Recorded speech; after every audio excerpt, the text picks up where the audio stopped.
بالله من شرور أنفسنا ومن سيئات أعمالنا من يهده الله فلا مضل له ومن يضلله فلا هادي له ونشهد أن لا إله إلا الله وحده لا شريك له ونشهد أن محمدا عبده ورسوله أما بعد أعوذ بالله من الشيطان الرجيم بفضل بسم الله الرحمن الرحيم ربنا وأدخلهم جنات عدن التي وعدتهم ومن صلح من آبائهم وأزواجهم وذرياتهم إنك أنت العزيز الحكيم صدق الله العليم.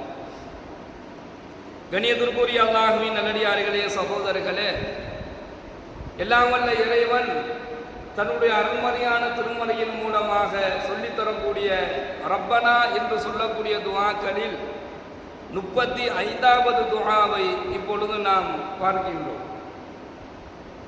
அல்லாஹ்வினுடைய அரிசை சுமக்கக்கூடிய வானவர்கள் கேட்கக்கூடிய துஆவும் இதுதான். இதற்கு முன்னால் சொல்லப்பட்ட துஆவும் இந்த துஆவையும் அல்லாஹ்வினுடைய அரிசை சுமக்கக்கூடிய அந்த வானவர்கள் செய்யக்கூடிய துஆ. பொதுவாகவே ஒரு வருடத்தில் நாம் உரையாடி கொண்டிருக்கும் பொழுது அல்லது ஒரு வருடத்திலிருந்து நாம் உரையாடி விட்டு விடை பெறும் பொழுது, பேசிட்டு நாம் விடை பெறும் பொழுது நம்ம சொல்லுவோம் துஆ செய்யுங்க பாய் என்பதாக சொல்லுவோம். காரணம் என்ன அப்படின்னு சொன்னால், ஒருவருடைய துஆ மிக முக்கியமான ஒன்று. ஒருவர் மற்றவருக்காக வேண்டி செய்யக்கூடிய துஆ அவருக்கும் அதில் பிரயோஜனம் இருக்குது. அதே போன்று ஒருவரிடத்திலிருந்து நாம் துஆவை பெறும் பொழுது அதிலிருந்து நமக்கும் ஒரு பிரயோஜனம் இருக்குது. அதனால் என்ன செய்வோம், துஆ செய்யுங்க என்பதாக நம்ம சொல்லுவோம். இப்படி நமக்கு தெரிந்தவர்கள், இபாதத்தில் இருக்கக்கூடியவர்கள், வயதில் முதியவர்களாக இருக்கக்கூடியவர்கள், இபாதத்துகளில் அதாவது ஹஜ்ஜு உம்ரா போன்ற அந்த அமல்களை நிறைவேற்றியவர்கள், அதிகமாக தான தர்மங்கள் செய்யக்கூடியவர்கள், நோன்பு வைக்கக்கூடிய நோன்பாளிகள், இந்த மாதிரி இபாதத்துகள் இருக்கக்கூடியவர்களை பார்த்தா நாம் என்ன செய்வோம், எங்களுக்காண்டி நீங்கள் துஆ செய்யுங்க. இறைநேசர்கள் இவர்களை போன்றவர்களை பார்த்தால் அவர்களிடத்திலிருந்து நம்ம துஆவை வாங்கி கொள்வது சிறப்பானதாக இருக்கும். நம்ம சொல்லுவோம், எனக்காண்டி நீங்கள் துஆ செய்யுங்க என்பதாக. கண்ணியமிக்க சகோதரர்களே, இப்போ இந்த 2 துஆவை அல்லாஹ் குர்ஆன்ல பதிவு செஞ்சான். 34வது துஆ ஒன்று, ரப்பனா வசிஅத குல்ல ஷைஇன் ரஹ்மத்தன் வ இல்மா. தொடர்ந்து அந்த துஆவை நேற்று வரைக்கும் நம்ம பார்த்தோம். அந்த துஆவும் அதற்கு பின்னால் வரக்கூடிய இந்த துஆவையும் அரிசை சுமக்கக்கூடிய வானவர்கள் இவர்களுக்காண்டி கேட்கிறாங்க. இப்போ இந்த அரிசை சுமக்கக்கூடிய அந்த வானவர்கள் அவர்களுடைய தகுதி என்ன, அவங்க எப்படிப்பட்டவங்க என்பதாக நம்ம பார்த்தோம் அப்படின்னு சொன்னால், அல்லாஹ்வினுடைய அரிசை சுமக்கக்கூடிய அந்த வானவர்கள் அவங்க துஆ செஞ்சிட்டாங்க அப்படின்னு சொன்னா, ஒரு அடியானுக்கு ஒரு மனிதனுக்கு அவங்க ஒரு துஆ செஞ்சிட்டாங்க அப்படின்னு சொன்னா, அந்த அரிசை சுமக்கக்கூடிய அந்த வானவர்களை சுற்றி எத்தனை மலக்குமார்கள் இருக்கிறாங்களோ எல்லா மலக்குமார்களும் பிரார்த்தனை செஞ்சுவாங்க. அவங்க யாருக்கு துஆ செய்கிறாங்களோ அவங்க துஆ செஞ்சதுக்கு பின்னாடி அந்த அரிசை சுற்றி இருக்கக்கூடிய எல்லா மலக்குகளும் அவருக்காக வேண்டி பிரார்த்தனை செய்வாங்க. இது ஒன்று. ரெண்டாவது, இந்த அரிசை சுமக்கக்கூடிய மலக்குமார்களுடைய அந்தஸ்து என்ன என்பதை பற்றி நம்ம ஹதீஸில் பார்த்தோம் அப்படின்னு சொன்னால், இந்த துஆ செய்கிறாங்கல்ல, இந்த துஆவை செய்யக்கூடிய அந்த அரிசை சுமக்கக்கூடிய அந்த மலக்குமார்களுடைய நிலை என்ன என்பதாக நம்ம பார்த்தோம்னா, முதலாவது விஷயம், எந்த நேரமும் அல்லாஹ்விடத்தில் அவங்க ஒரு கோரிக்கை வச்சுக்கிட்டே இருப்பாங்க. அல்லாஹ்விடத்தில் அவங்க ஒரு கோரிக்கை வைத்துக் கொண்டே இருப்பார்கள்.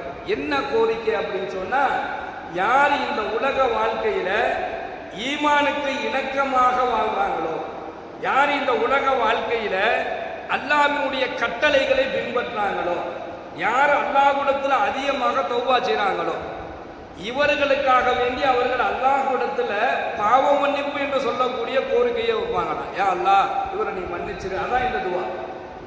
இப்படி அல்லாஹ்விடத்தில் கோரிக்கை வைத்த வண்ணமாகவே இருப்பார்கள். யாருக்குன்னா அவங்களுக்காக இல்லை. யாரெல்லாம் எனக்கு அதற்குரிய மலக்குமார்களுக்கு எந்த தேவையும் இல்லை, எந்த அவசியமும் இல்லை. அவங்களுக்கு அல்லாஹ் ஒரு வேலையை கொடுத்துட்டானா அந்த வேலையை செய்கிறது மட்டும்தான் அவங்களுக்கு, வேற எந்த தேவையும் அவங்களுக்கு இருக்காது. அதனால அவங்க வைக்கக்கூடிய கோரிக்கை முழுக்க முழுக்க நமக்காக வேண்டி. நமக்காக வேண்டினா யாரு? இந்த உலக வாழ்க்கையில ஈமானோடு இறையச்சத்தோடு வாழக்கூடியவர்களுக்காக வேண்டி, அல்லாஹ்விடத்துல பாவ மன்னிப்பிற்காக வேண்டி இந்த துஆவை கொண்டு கோரிக்கை வைத்து கொண்டே இருப்பார்கள். இன்னும் அவங்களுடைய அடுத்த நிலை என்ன அப்படின்னு சொன்னா, அல்லாஹு தூய்மையானவன் என்ற கலிமாவை அவர்கள் சொல்லிக் கொண்டே இருப்பார்கள். அந்த மலக்குகள் அல்லாஹ்வுடைய அரிசி சுமக்கக்கூடிய வானவர்களுடைய வேலை என்னன்னா, அல்லாஹ்வினுடைய அல்லாஹு தூய்மையானவன், அல்லாஹுவே நிரந்தரமானவன், அல்லாஹுவே பரிசுத்தமானவன் என்று சொல்லக்கூடிய அந்த திருக்கலிமாவை அவர்கள் சொல்லிக் கொண்டே இருப்பார்கள். இவங்களுக்கு அங்கே அல்லாஹ் ஒரு பேர் கொடுத்திருக்கான். ஒவ்வொரு மலக்குமாருடைய கூட்டத்துக்கு ஒரு பேர் இருக்கிறது போன்று இவர்களுக்கு ஒரு உயர்ந்த ஒரு பேர் ஒன்று இருக்குது, உலுல் அஸ்மி என்பதாக சொல்வார்கள். இந்த அந்தஸ்தில் அவங்களெல்லாம் வச்சிருக்காங்க. இந்த மலக்குமார்களுடைய அந்தஸ்து எல்லா மலக்குகளை விட உயர்ந்தது. இந்த மலக்குமார்களுடைய அந்தஸ்து அல்லாஹ்விடத்தில் இருக்கக்கூடிய எல்லா மலக்குமார்களுடைய அந்தஸ்தை உயர்ந்தது. இவங்களுடைய பார்வை உயரவே உயராது. இவங்க பார்வை அங்கிட்டு இங்கிட்டு திரும்பி பார்க்கிறதோ அல்லது வேறு பக்கம் பார்க்கிறதோ அந்த மாதிரி வேறு எந்த திசையிலையுமே உங்களுடைய பார்வை எங்கேயுமே திரும்பாது. இவங்க பார்வை நேரடியாக அல்லாஹ்வுடைய அரிசை சுமந்து கொண்டும் அவருடைய பார்வை எந்த நிலையிலுமே அங்கு இங்கு திரும்பி பார்ப்பது இல்லாமல் பார்வை உயரவே உயராது என்பதாக சொல்லப்படும். இரண்டாவது, இவர்களுடைய இமைகள் அசையாது. ஒரு ஒரு ஒரு நிமிடத்திற்கு, அதாவது 30 செகண்ட், ஒரு நிமிடத்திற்கு நம்முடைய கண்களில் நம்ம எத்தனை அசைவு நம்முடைய கண்களை நாம் அசைக்கிறோங்கிறது நமக்கு தெரியும். ஆனால் இந்த மலக்குகள் இவங்களுடைய கண்கள் கூட அசையாது என்பதாக, இமைகள் அசையாது என்பதாக சொல்லப்படும்.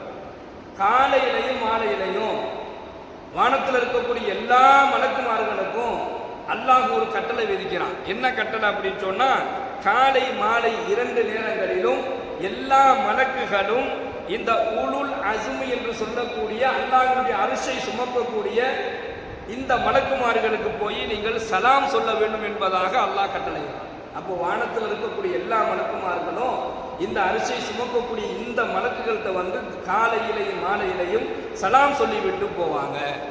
அடுத்து சொல்லப்படுகின்றது 70,000 அணி வரிசை நிற்குமா.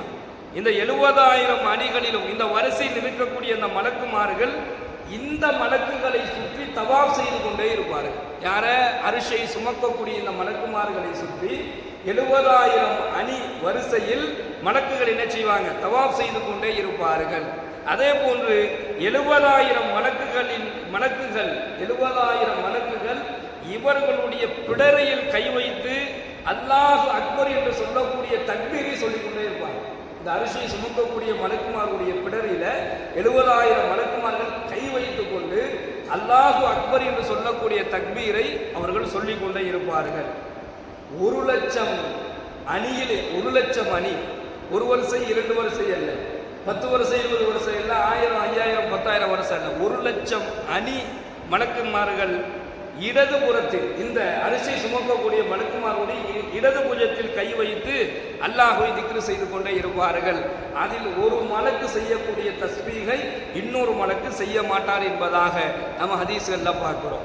அதே போன்று கண்ணியமிக்க அல்லாஹ்வின் நல்லடியார்களே, சகோதரர்களே, இத்தகைய அந்தஸ்து பெற்ற அல்லாஹ்வினுடைய அரிசை சுமக்கக்கூடிய மலக்குமார்கள் துவா செய்கிறாங்க. என்ன துவா செய்கிறாங்கன்னா, அந்த துவா தான் அல்லாஹ் குர்ஆன்ல பதிவு செய்கிறான்.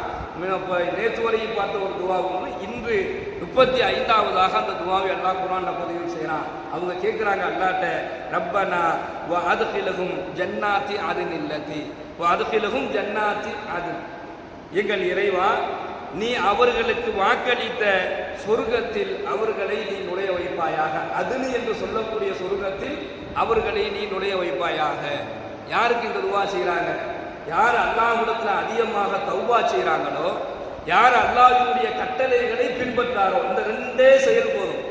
இந்த 2 விஷயத்துல யார் சரியா இருக்காங்க? அதிகமாக தௌபா செஞ்சுக்கிட்டே இருக்கிறாரு, அல்லாஹ்வினுடைய கட்டளைகளை பின்பற்றார், அந்த அடியானுக்கு இந்த மலக்குகள் கேட்கக்கூடிய துவா. இவ்வளவு அந்தஸ்தை பெற்றிருக்கக்கூடிய அந்த மலக்குகள் கேட்கிறாங்க, ரப்பனா அத்கிலஹும் ஜன்னாத்தி அதின், யா அல்லாஹ், நீ வாக்களித்திருக்கக்கூடிய அதுன் என்று சொல்லக்கூடிய சொர்க்கத்தில் இவர்களை நீ நுழைய வைப்பாயாக. அதில் இல்லத்தி வஅத்தஹும், இவங்களை மட்டும் நீ நுழைய வைக்காத.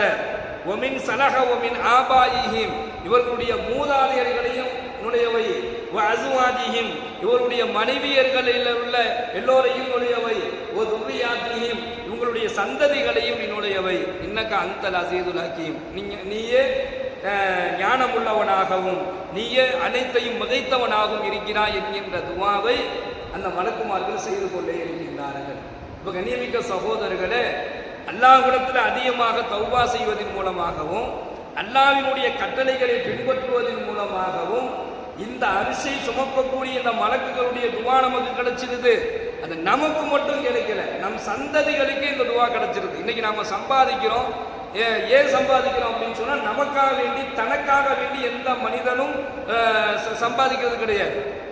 அவன் எதுக்காக வேண்டி சம்பாதிக்கிறான்னா, என்னுடைய குழந்தைகள், என்னுடைய பிள்ளைகள், என் மனைவி, என் பிள்ளை, என் சந்ததி, எனக்கு பின்னாடி வரக்கூடியவங்க கஷ்டப்படக்கூடாது, அதனால என்னால் எவ்வளோ முடியுதோ அவ்வளோ நான் சம்பாதிச்சு வைக்கிறேன் என்பதாக நம்ம சம்பாதிப்போம். அதே போன்றுதான் நாம ஈமானோடு இறையச்சத்தோடு நாம வாழ்ந்தோம் அப்படின்னு சொன்னா, நாம் ஈமானோடு யக்கீனோடு நாம வாழ்ந்தோம் அப்படின்னு சொன்னா நமக்கும் துவா கிடைக்குது. நமக்கு முன்னால் சென்ற மூதாதையர்களுக்கு நாம் செய்யக்கூடிய இபாதத்துல அவங்களுக்கும் துவா கிடைக்குது. ஏன்னா அந்த துவாவுல அந்த மலக்குமார்கள் நமக்கு மட்டும் கேட்கல, ஒமின் ஆபாயிஹிம், யா அல்லாஹ் இவருடைய மூதாதையர்கள், வ அஸ்வாஜிஹிம், இவருடைய மனைவி, வ துர்ரியாத்திஹிம், சந்ததி என்பதாக சொல்றாங்க. அப்போ மூதாதையர்களுக்கு துவா கிடைக்குது, மனைவி, குழந்தைகள், நம்முடைய சந்ததிகளுக்கும் என்ன செய்யப்படுது, அந்த அரிசை சுமக்கக்கூடிய அந்த ஆற்றல் மிகுந்த ஊலுல் அசுமு என்று சொல்லக்கூடிய உயர்ந்த அந்தஸ்தில் இருக்கக்கூடிய அந்த மலக்குகளுடைய துவாவை நம்மால் பெற முடியும். அதுக்கு ரெண்டே செயல் தான், அதிகமாக தௌபா செய்வது, அல்லாஹ்வினுடைய கட்டளைகளை எந்த நிலையிலையுமே விடாமல் அதை நிறைவேற்றி கொடுக்கக்கூடிய ஒரு நிலை. ஹஸரத்னா இமாம் யஹ்யா இப்னு மஆத் ராஜி ரஹ்மத்துல்லாஹி அலைஹி அவங்க சொல்றாங்க, இதை விட அல்லாஹ்வின் மீது ஈமான் கொண்டு நம்பிக்கையாளர்களுக்கு ஒரு பெரிய பாதுகாப்பு கேடயம் என்ன இருக்குதுங்கிறாங்க. இந்த துவாவை விட வேற என்ன பாதுகாப்பு கிடைக்கும்? அல்லாஹ்விற்கு ஒரு பழக்கம் இருக்குது, ஒரே ஒரு மலக்கு துவா செஞ்சாருன்னா, ஒரு மலக்கு ஒரு அடியார் ஒரு மனிதனுக்காக வேண்டி துவா செஞ்சிட்டாருன்னா அந்த மனிதத்தில் இருக்கக்கூடிய எல்லா பாவத்தையும் அல்லாஹ் மன்னிச்சு அவருக்கு அருள் செஞ்சிருவான். ஒரு மலக்கு துவா செஞ்சா போதும். யாராவது ஒரு மலக்கு ஒரு மனிதனுக்கு துவா செஞ்சுட்டார், யாரெல்லாம் அவர் பாவத்தை மன்னிச்சுன்னு சொல்லி சொன்னா அந்த அடியானுடைய எல்லா பாவத்தையும் எல்லாம் மன்னிச்சிடுவான். ஒரு மலக்கினுடைய துவாவிற்கு இவ்வளவு ஆற்றல் இருக்குது அப்படின்னு சொன்னா, அரிசை சுமக்கக்கூடிய மொத்த வானவர்களுடைய துவாவை நாம் பெற்றுக்கொண்டால் அது பெரும் பாக்கியம் என்பதாக சொல்கின்றார்கள். ஹஜ்ரத்னா உமர் ரலியல்லாஹு அன்ஹு அவர்கள் காபு ரலியல்லாஹு அவங்கள்ட்ட போய் கேட்கிறாங்க, காபு, இந்த அதுனி என்று சொல்லக்கூடிய சொர்க்கம் என்ன? ஏன்னா இந்த துவாவுல அந்த அதுனி என்ற சொர்க்கத்துல நுழையவை என்பதாகத்தான் அந்த மலக்குமார்கள் துவா கேட்கிறாங்க. அப்ப அந்த அதுனி என்ற சொர்க்கத்தை பத்தி உமர் ரலியல்லாஹு அவர்கள் காபு ரலியல்லாஹு அவங்கள்ட்ட போய் கேட்கிறாங்க, அதுனி என்ற சொர்க்கம் எப்படி இருக்கும், உனக்கு தெரியுமே சொல்லுங்க என்பதாக கேட்கும் பொழுது காபு ரலியல்லாஹு அவர்கள் அறிவிக்கின்றார்கள், அதுனி என்று சொல்லக்கூடிய சொர்க்கத்தை அல்லாஹ் முழுக்க முழுக்க தங்கத்தால் படைத்து வைத்திருக்கிறான். அது முழுக்க முழுக்க தங்கம் தான். அதனுடைய படிக்கட்டு, அதனுடைய சுவரு, அதனுடைய சுற்றி இருக்கக்கூடிய எல்லாத்தையுமே அல்லாஹ் தங்கத்தால் படைத்து வைத்திருக்கிறான். அதுல யார் யாரெல்லாம் இருப்பாங்க அப்படின்னு சொன்னா, முதல் இறை தூதர்கள் அதுல இருப்பாங்க. அந்த அதுனி என்று சொல்லக்கூடிய சொர்க்கத்துல இறை தூதர்கள் இருப்பாங்க. இரண்டாவது சித்தியத்தீன்கள், உண்மையாளர்கள் இருப்பாங்க. மூணாவது சுஹதாக்கள், அல்லாஹ்வுடைய பாதையில ஷஹீதானவர்கள் இருப்பாங்க. நான்காவது நீதி அரசர்கள், அதாவது உண்மையை பேசிய, உண்மைக்காக வேண்டி நீதி சொன்ன அந்த நீதி அரசர்கள் எல்லாம் அந்த அதுனி என்று சொல்லக்கூடிய சொர்க்கத்தில் நுழைவார்கள் என்பதாக ஹஸரத்னா காபு ரலியல்லாஹு அவர்கள் கூறுகின்றார்கள். எல்லாம் வல்ல இறைவன் அந்த அதுனி என்று சொல்லக்கூடிய சொர்க்கத்திலே நுழையக்கூடிய நற்பாக்கியத்தை அல்லாஹ் நமக்கும் நம் சந்ததிகளுக்கு வழங்குவானாக. வாயில்லாஹ்வனா அல்ஹம்துலில்லாஹி ரப்பில் ஆலமீன். அஸ்ஸலாமு அலைக்கும் வரஹ்மத்துல்லாஹி வபரகாத்துஹு. சுப்ஹானல்லாஹி வபிஹம்திஹி, சுப்ஹானக்கல்லாஹும்ம வபிஹம்திக, வனஷ்ஹது அல்லா இலாஹா இல்லா அன்த, வனஸ்தக்ஃபிருக வனதூபு இலைக். சுப்ஹான ரப்பிக ரப்பில் இஸ்ஸத்தி அம்மா யசிஃபூன், வஸலாமுன் அலல் முர்ஸலீன், வல்ஹம்துலில்லாஹி ஸல்லல்லாஹு